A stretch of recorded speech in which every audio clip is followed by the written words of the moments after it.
Hello विद्यार्थियों, आज हम टेस्ट संख्या 2 की आंसर की देखते हैं। पहला क्वेश्चन था, कंप्यूटर में उपयोग आने वाली चिप किससे बनी होती है? तो इसका सही उत्तर था आपका सिलिकॉन। दूसरा क्वेश्चन था, रो फैक्ट्स जैसे लेटर, वर्ड्स एवं ध्वनि को क्या कहा जाता है? तो ये आपका डेटा होता है। डेटा होता है जिसे हम किसी प्रकार की इन्फॉर्मेशन नहीं प्राप्त करते, वो एक डेटा कहलाता है। जैसे यदि मैं सीधा कहूँ 25, तो ये एक डेटा है आपके लिए। आपको नहीं पता कि 25 क्या है, एक संख्या है या किसी वेट के बारे में बोल रहा हूँ या कोई दूरी बता रहा हूँ, तो ये एक डेटा के रूप में काम करता है। और यदि मैं बोलता हूँ 25 kg, तो ये आपके लिए एक इन्फॉर्मेशन हो जाती है कि मैं परफेक्ट वजन के लिए आप बात कर रहा हूँ। तो इस प्रकार रो फैक्ट्स को हम क्या कहते हैं? डेटा कहते हैं। कोबोल क्या है? तो कोबोल एक कंप्यूटर प्रोग्रामिंग लैंग्वेज है। सी आंसर इसका सही है। चौथा क्वेश्चन था, माइक्रो प्रोसेसर कौन सी जनरेशन में पेश किया गया? तो इसका सही उत्तर है चौथी जनरेशन में। जबकि पहली जनरेशन में था वैक्यूम ट्यूब और वाल्व्स, दूसरी में था ट्रांजिस्टर, तीसरी में था आईसी इंटीग्रेटेड सर्किट और चौथी में अपना माइक्रो प्रोसेसर आया था। नेक्स्ट क्वेश्चन था, इनमें से एप्लीकेशन सॉफ्टवेयर का उदाहरण नहीं है। तो एप्लीकेशन जो सॉफ्टवेयर है, दो प्रकार के मैंने बताए थे आपको, एक एप्लीकेशन था, दूसरा सिस्टम सॉफ्टवेयर था। तो सिस्टम सॉफ्टवेयर में आपके जो ऑपरेटिंग सिस्टम यानी कि विंडोज़ है, वो किसका उदाहरण रहता है? सिस्टम सॉफ्टवेयर का। बाकी सारे ये एप्लीकेशन के उदाहरण दोनों, और ये आपका सिस्टम सॉफ्टवेयर का उदाहरण है। इसलिए इस प्रश्न में इनमें से एप्लीकेशन सॉफ्टवेयर का उदाहरण नहीं है, तो विंडोज 7 ये इसका सही उत्तर हो जाएगा। छठा क्वेश्चन था आपका, इनमें से कौन सा कंप्यूटर हार्डवेयर पर रन करता है और दूसरे सॉफ्टवेयर को रन करने के लिए प्लेटफॉर्म प्रदान करता है? तो इसका सही उत्तर हो जाएगा ऑपरेटिंग सिस्टम। URL का तात्पर्य है, URL का तात्पर्य, इसकी जो फुल फॉर्म होती है वो यूनिफॉर्म रिसोर्स लोकेटर होती है, ये सही है। और यह वर्ल्ड वाइड वेब पर एक संसाधन का पता है, ये बात भी इसकी सही है। इसलिए अपना जो आंसर रहेगा वो सी हो जाएगा, 1 व 2 दोनों। आठवां क्वेश्चन था, इनमें से कौन सा कंप्यूटर की लिमिटेशन को परिभाषित करता है? ये प्रश्न मैंने आपको बताया था, इसी तरीके से पूछा जा सकता है। इसके अलावा आपसे कंप्यूटर की सीमा या कमी भी पूछी जाए तो भी आपका आंसर इसमें आएगा। तो यहाँ पर कंप्यूटर की जो सीमा है वो कोई IQ नहीं होता, यानी कि ये विवेकहीन होता है, इसके पास अपनी कोई बुद्धि नहीं होती। तो ये इसका सही उत्तर रहेगा। 9वां क्वेश्चन था, निम्न में से कौन सा सबसे अच्छी गुणवत्ता वाला वेक्टर ग्राफिक्स का उत्पादन करता है? तो प्रिंटर आपका होता है, उसमें प्लॉटर मैंने पढ़ाया था, जो कि हाई क्वालिटी ग्राफिक्स के लिए काम में आता है।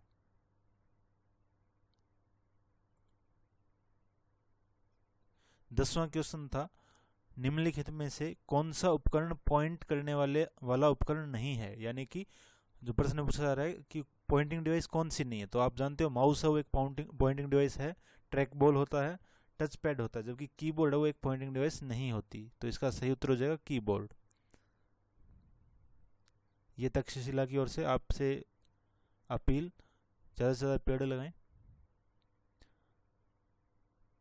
11वां क्वेश्चन है, ऐसी कौन सी मेमोरी है जिसका प्रयोग रैम द्वारा अधिक बार प्रयोग में आने वाली सूचना को संग्रहित करने के लिए किया गया है? तो इसमें कैश मेमोरी आपका सही उत्तर होगा। मेमोरी आपको मैंने पढ़ाया था, प्राइमरी मेमोरी, सेकेंडरी और कैश मेमोरी। तो इसमें सही उत्तर हो जाएगा कैश मेमोरी। अगला क्वेश्चन है, 1 किलोबाइट बराबर होता है? तो जो 1 किलोबाइट है वो 1024 बाइट्स के बराबर होता है। साधारणतः हम देखते हैं 1 किलो यानी किलो जो शब्द है वो 1000 या 10 की पावर 3 के इक्वल्स होता है, लेकिन कंप्यूटर में अपने देखेंगे तो ये 1024 के मल्टीपल में रहता है। तो किलो हटा के अपने 1024 लगा देंगे, पीछे बाइट्स है तो बाइट्स का बाइट रह जाएगा, इसलिए इसका सही उत्तर हो गया 1024 बाइट। निम्नलिखित में से कौन सा प्रिंटर कागज के ऊपर स्याही के छोटे बूंदों को अत्यंत तेजी से छिड़क कर डेटा या इमेज को प्रिंट करता है। तो इसका सही उत्तर होगा इंकजेट प्रिंटर। ए ऑप्शन सही है, इंकजेट प्रिंटर। 14वां क्वेश्चन था डेजी व्हील प्रिंटर का एक प्रकार है। तो जो डेजी व्हील प्रिंटर है वो आपका इम्पैक्ट प्रिंटर होता है। प्रिंटर मैंने आपको बताए थे, दो प्रकार के प्रिंटर थे, एक तो इम्पैक्ट था, दूसरा नॉन इम्पैक्ट था। इम्पैक्ट में उदाहरण था आपका डेजी व्हील, डॉट मैट्रिक्स, ये इम्पैक्ट के उदाहरण थे। और नॉन इम्पैक्ट में हमने बात की थी 4 प्रकार के प्रिंटर कौन कौन से थे। आपका लेजर प्रिंटर था, इंकजेट था, थर्मल प्रिंटर था और प्लॉटर था। ये नॉन इम्पैक्ट थे। 15वां क्वेश्चन है GUI का पूरा नाम है। तो इसका फुल फॉर्म होती है graphical user interface. B option सही है, ग्राफिकल यूजर इंटरफेस। 16वां क्वेश्चन था निम्नलिखित में से कौन सा एक वेब ब्राउजर का क्रम है। तो हम देखें गूगल, बिंग, याहू, ये तीनों जो उदाहरण है वो सर्च इंजन के। यहाँ से आप इस प्रश्न में से कई प्रश्न याद कर सकते हो कि सर्च इंजन कौन कौन से। यहाँ पे गूगल, बिंग, याहू ये सर्च इंजन के उदाहरण है। दूसरा ऑप्शन था राउटर, हब, स्विच, मोडेम और गेटवे। ये जो उदाहरण है ये आपके सारे के सारे इंटरनेट डिवाइस के उदाहरण है। तीसरा ऑप्शन था यूसी, यहाँ पे मिसप्रिंट हो गया, यूसी है opera mini, internet explorer, Mozilla Firefox, Microsoft Edge और गूगल क्रोम। ये सारे के सारे आपके वेब ब्राउजर के उदाहरण है। फिर अंतिम जो इसका ऑप्शन था वो ईमेल, जीमेल और याहू मेल। यहाँ पर जो जीमेल और याहू मेल क्या है, ईमेल के क्लाइंट होते हैं।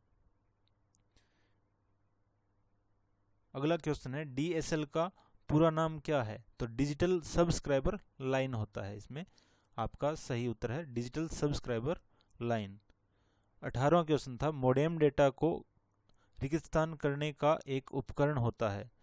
तो मोडेम से आप जो इंटरनेट का डेटा होता है वो आप भेज भी सकते हो और प्राप्त भी कर सकते हो। यानी कि उसमें आप डेटा भेजते भी हो और प्राप्त भी करते हो, यानी रिसीव भी करते हो। तो आपका ऑप्शन डी सही हो जाएगा, 1 व 2 दोनों। नेक्स्ट क्वेश्चन है कौन सा वक्तव्य सत्य नहीं है। आपको इसमें गलत कथन का चयन करना है। तो किसी को ईमेल भेजने के लिए आपको उसका ईमेल पता जानना आवश्यक है। तो ये बात बिल्कुल सत्य है कि यदि आप किसी को मेल सेंड करना चाह रहे हो तो आपको सबसे पहले उसके एड्रेस के बारे में पता होना चाहिए। अनचाहे और जंक मेल स्पैम मेल में जाते हैं, तो ये भी बात सही है।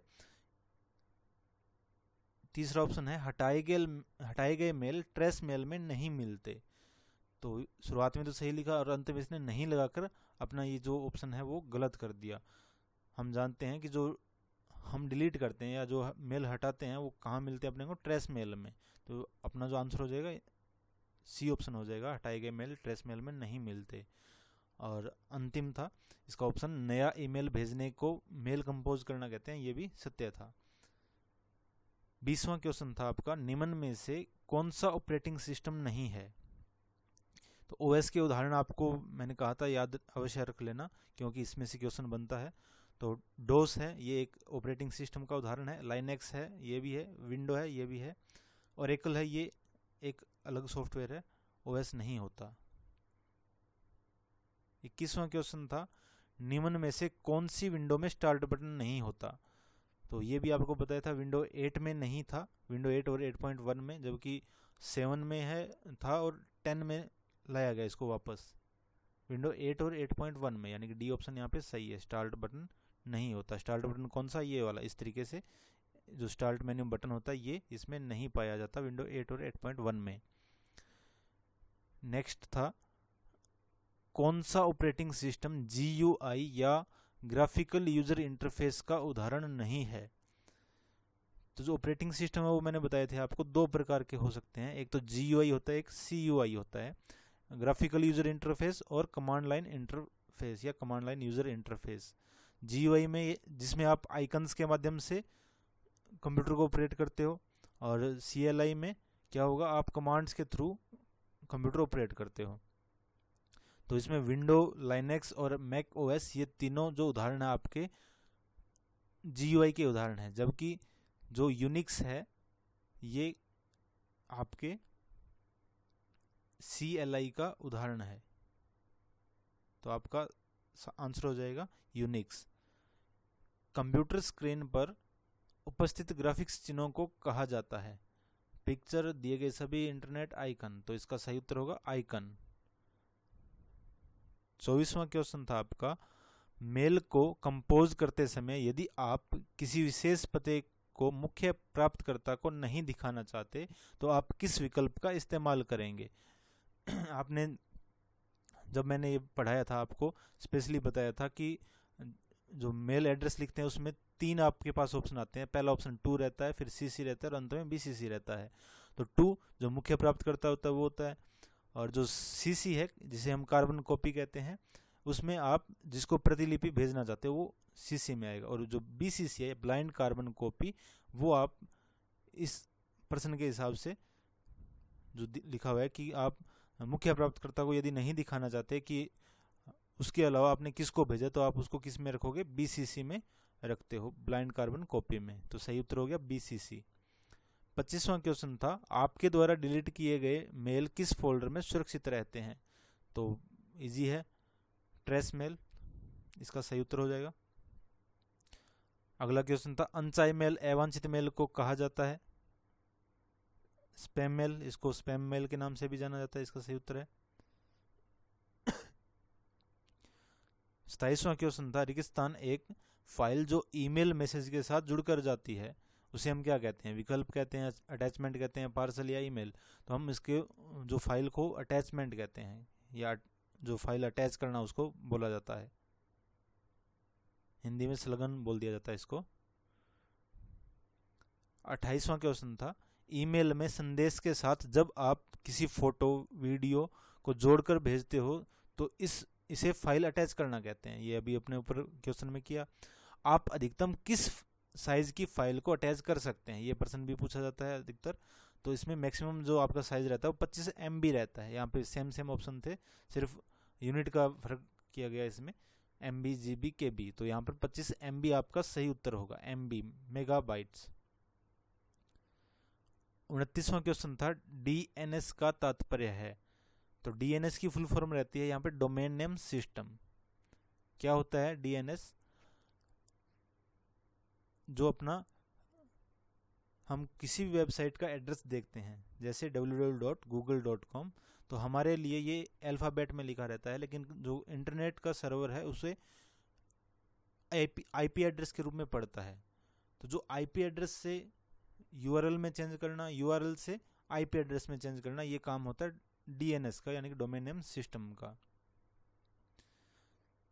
30वां क्वेश्चन था, वेब की दुनिया में एक साइट से दूसरी साइट पर जाने की प्रक्रिया को क्या कहते हैं? तो नेविगेटिंग इसको बोला जाता है। जब आप एक वेबसाइट से दूसरी वेबसाइट पे जाते हो या किसी एक वेबसाइट के एक पेज से दूसरे पेज पे जाते हो तो हम इसे क्या कहते हैं? नेविगेटिंग बोलते हैं।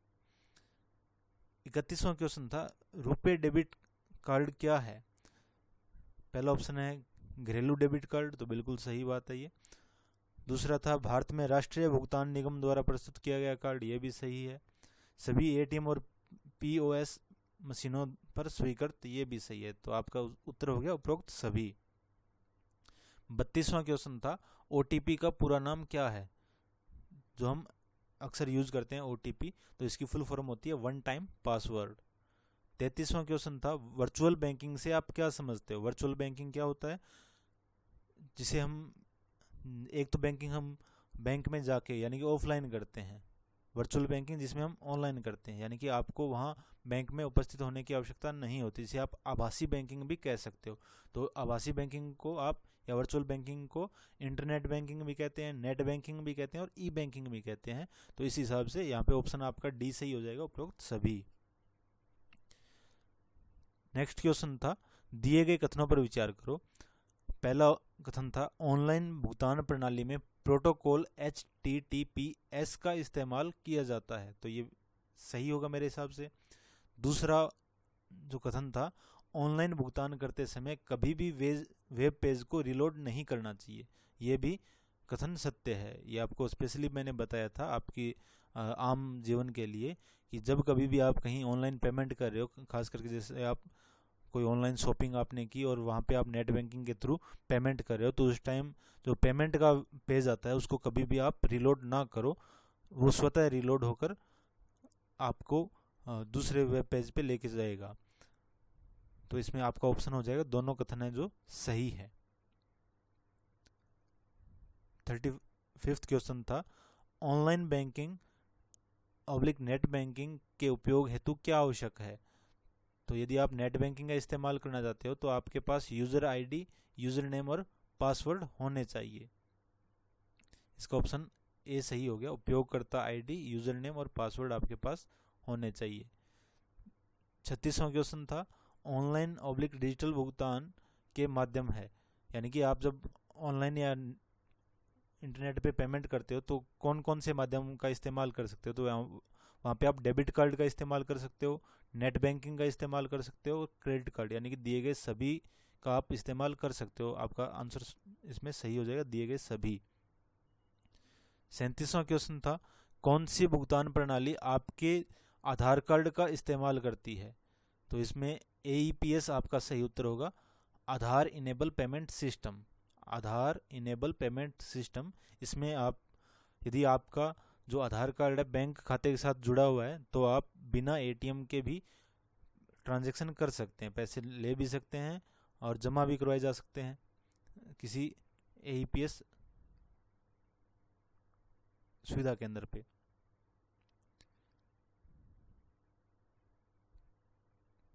38वां क्वेश्चन था ऑनलाइन बैंकिंग के माध्यम से आप कौन सी सेवा का लाभ उठा सकते हैं। तो आधार प्रमाणीकरण के जरिए आप नया खाता खोल सकते हैं, अपने खाते का स्टेटमेंट प्राप्त कर सकते हैं, चेक भुगतान को रोक सकते हैं, व डेबिट और क्रेडिट कार्ड को ब्लॉक या अनब्लॉक किया जा सकता है। तो यहाँ पे आंसर हो गया आपका दिए गए सभी। अगला क्वेश्चन था UPI में पुश टेक्नोलॉजी का उपयोग कब किया जाता है। तो इसमें जब आप पैसा भेजते हो तब इस टेक्नोलॉजी का इस्तेमाल किया जाता है। और आपका लास्ट क्वेश्चन था SBI बडी क्या है। तो ये एक प्रकार की मोबाइल वॉलेट एप्लीकेशन है। तो ये आपके टेस्ट के सारे उत्तर हैं। इसमें यदि किसी को कोई डाउट हो तो मेरे को पर्सनली व्हाट्सएप पे आप मैसेज करके पूछ सकते हो। नेक्स्ट क्लास अपने जब भी होगी उसमें नया चैप्टर या नया टॉपिक अपने करेंगे।